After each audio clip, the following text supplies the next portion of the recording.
Hey everyone, Sycra here, and in this composition lesson I'm going to be talking about foreground, midground, and background. So, here's an image I made, and I know what you're thinking. This is your best image ever! Maybe.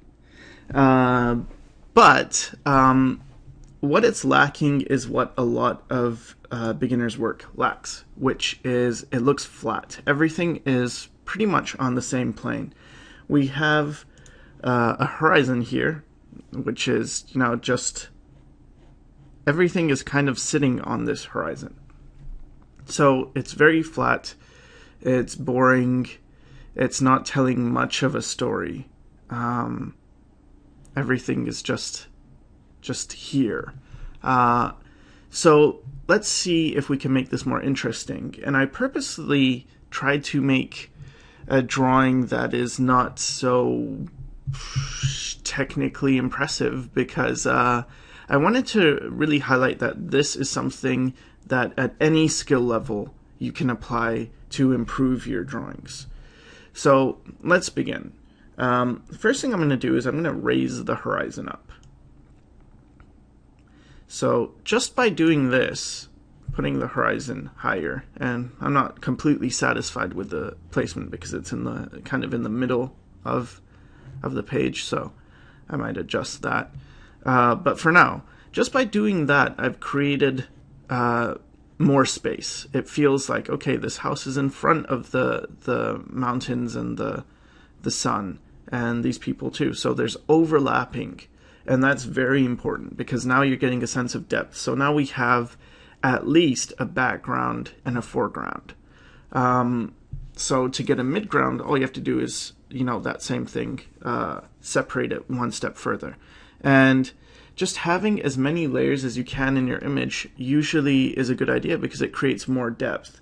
And by layers, I don't mean, like Photoshop layers. I mean areas of overlapping shapes, certain things overlapping other things. So for instance, I can take the sun and let's just put it behind this mountain. Again, now that's another overlapping element. Maybe like that. Maybe it's sunset. So we've got our sun back there. And what else can we do? So then we can separate things a bit further. We can get this guy and this house and make some kind of relationship with that. So right now he's a bit too big for his house. So let's just scale him to size. And that's a little bit more appropriate, although to open his door he has to, jump. Whoa! Then open his door and then he can go inside. And he has to jump up to see out of his window. Anyway, that's getting sidetracked.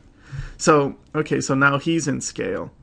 And the tree, we can, overlap this as well, have it overlapping the house just a bit. And then, again, a little more depth, a little more interest. And let's say this girl is in the foreground. And maybe she is facing the other way. So flip her horizontal, and maybe she's hiding behind this bush.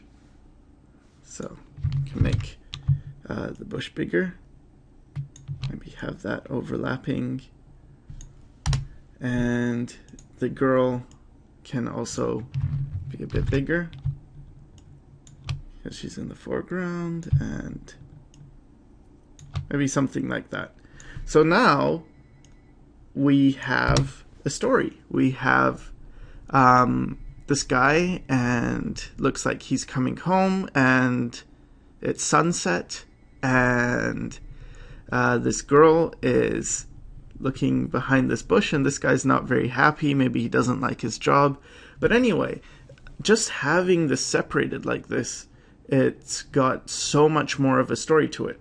Another thing that's an idea is to make sure you don't have to, but if you, for instance, bring your foreground a little bit out of focus, what that does is it gives the impression that, okay, you're focusing on the midground, and you could do the same thing to the background too. You could kind of put that out of focus. So the focus really is on what's happening here with this guy in this house, and so now this is telling that story, and it's a good idea to have your main area of interest in the midground.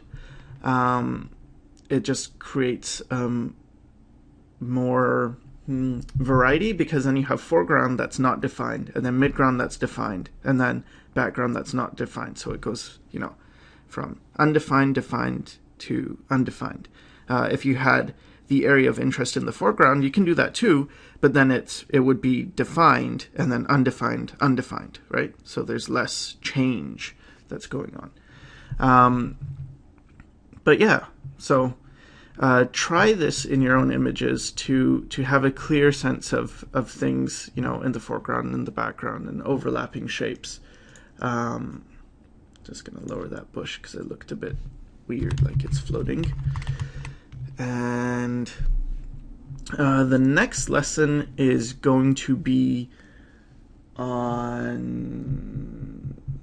leading the eye. So, hope this helped, and thanks for watching.